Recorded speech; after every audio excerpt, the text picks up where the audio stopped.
ಸಾಧಾರಣ ಒಂದು 15-20 ಇಯರ್ಸಿಂದ ಬರ್ತಾ ಇದ್ದೇನೆ. ಅಪ್ರಾಕ್ಸಿಮೇಟ್ ಇಲ್ಲಿ 650 ಮೇಲ್ಪಟ್ಟಂತಹ ಗೂಡುದೀಪಗಳು ಇಲ್ಲಿವೆ. ಒಂದೊಂದು ರೀತಿಯನ್ನು ಅಂದರೆ ಯಾವ ರೀತಿ ಇದೆ ಅಂತ ಎಕ್ಸ್ಪ್ಲೇನ್ ಮಾಡಲಿಕ್ಕಾಗಲ್ಲ, ಅಷ್ಟು ಚೆಂದಾಗಿ ಮೂಡಿ ಬಂದಿದೆ. ಇಷ್ಟು ಇನೋವೇಟಿವ್ ಆಗಿ ಮಾಡ್ತಾರಂದರೆ ನಮಗೆ ಅದನ್ನು ಅರ್ಥ ಮಾಡ್ಕೊಳ್ಳಿಕ್ಕಾಗಲ್ಲ ಯಾವ ರೀತಿ ಎಲ್ಲ ಮಾಡ್ತಾ ಇದ್ದಾರೆ ಅಂತ, ಅಷ್ಟು ಚೆಂದಾಗಿ ಮೂಡಿ ಬರ್ತಾ ಇದೆ.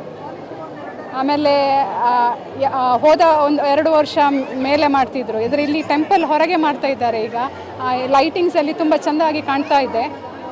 ಜನಸಾಗರವೇ ನೋಡುವಂತಹ ದೀಪಾವಳಿಯಲ್ಲಿ ಈ ಗೂಡುದೀಪ ತುಂಬ ಚೆನ್ನಾಗಿ ಕಾಣ್ತಾ ಇದೆ. ನನಗೆ ತುಂಬ ಖುಷಿ ಆಗ್ತಾಯಿದೆ. ಅಂದರೆ ಯಾವ ರೀತಿ ಗೂಡುದೀಪ ಹೇಗೆ ಎಲ್ಲಿಂದ ಯಾವ ಅಂದರೆ ಗ್ರೈನ್ಸಿಂದ ಹಿಡಿದು ಸಾಂಪ್ರದಾಯಿಕ ರೀತಿಯಾಗಿ ಅಂದರೆ ಟ್ರೆಡಿಷ್ನಲ್ ವೇ ಆಗಿ ಈವನ್ ಮಾಡರ್ನ್ ಟೈಪಲ್ಲಿ ಮಾಡೆಲ್ ಟೈಪಾಗಿ ಮಾಡ್ತಾ ಇದ್ದಾರೆ. ತುಂಬ ಚೆನ್ನಾಗಿ.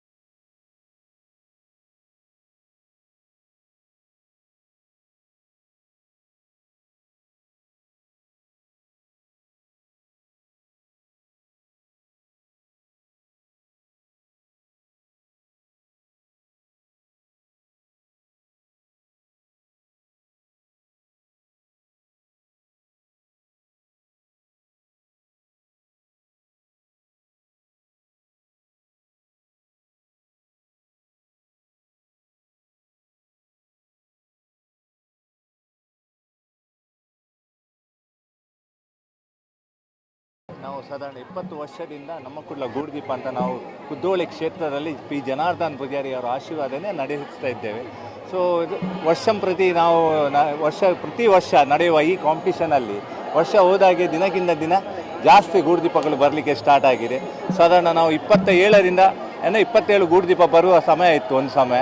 ಇವತ್ತು ಸಾಧಾರಣ ಒಂದು 650ಕ್ಕಿಂತ ಮೇಲೆ ಗೂಡುದೀಪಗಳು ಬಂದಿದ್ದೇವೆ. ಅದರಲ್ಲಿ ಸಹ ಈ ಮಕ್ಕಳ ಕ್ರಿಯೇಟಿವಿಟಿಯನ್ನು ನೋಡುವಾಗ ಎಂಥ ಎಲ್ಲ ವರ್ಕ್ ಮಾಡಿದ್ದಾರೆ. 3 ವಿಭಾಗವನ್ನು ನಾವು ಇದರಲ್ಲಿ ಬೇರೆ ಬೇರೆ ಅಂತ, ಒಂದು ಸಾಂಪ್ರದಾಯಿಕ ನಾವು ಟ್ರೆಡಿಷ್ನಲ್ ಮುಂಚೆಗೆ ನಾವು ಬಿದಿರಿಂದ ಕಡ್ಡಿಯಿಂದ ಬಣ್ಣದ ಪೇಪರ್ ಹಚ್ಚಿ ಮಾಡ್ತಿದ್ದೆ ಆ ಪ್ರಕಾರ, ಇನ್ನೊಂದು ಆಧುನಿಕ ಮಾಡರ್ನ್ ಟಚಲ್ಲಿ ಮಾಡ್ತಾರೆ ಮಕ್ಕಳು. ಸೊ ಕೆಲವರು ಮೊಟ್ಟೆಯಿಂದ ಮಾಡಿದ್ದಾರೆ, ಕೆಲವರು ನವಧಾನ್ಯದಿಂದ ಮಾಡಿದ್ದಾರೆ. ಬೇರೆ ಬೇರೆ ಆ ಮಕ್ಕಳದ್ದು ಅವರ ಎತ್ತವರದ್ದು ಎಲ್ಲ ಸಹಕಾರದಿಂದ ಇವತ್ತು ಇಲ್ಲಿ ನಡೆಯುತ್ತಾ ಉಂಟು. ಇದಕ್ಕೆ ಪಾಲು ತೆಗೆದುಕೊಳ್ಳುವವರು ಆ ಮಕ್ಕಳು, ಅವರ ತಂದೆ ತಾಯಿಯಂದರು, ಅವರ ಮನೆಯ ಮಂದಿ, ಅವರ ಫ್ರೆಂಡ್ ಸರ್ಕಲ್ ಎಲ್ಲ. ಸೊ ಅವರು ಒಂದು ಈ ಪ್ರೀತಿ ಇಟ್ಕೊಂಡು ಬಂದು ಇವತ್ತು ಈ ನಮ್ಮ ಕ್ಷೇತ್ರದಲ್ಲಿ ಇವರು ಪಾಲು ತೆಗೆದುಕೊಳ್ತಾ ಇದ್ದಾರೆ.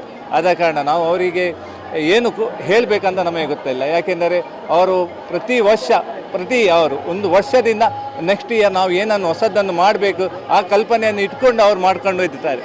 ಸೊ ಅದಕ್ಕೋಸ್ಕರ ನಾನು ಮೊದಲು ಅವರಿಗೆಲ್ಲ ನಾನು ಧನ್ಯವಾದ ಹೇಳ್ತೇನೆ. ಯಾಕೆಂದರೆ ಇದು ಒಂದು ಚಿಕ್ಕ ಕೆಲಸ ಅಲ್ಲ.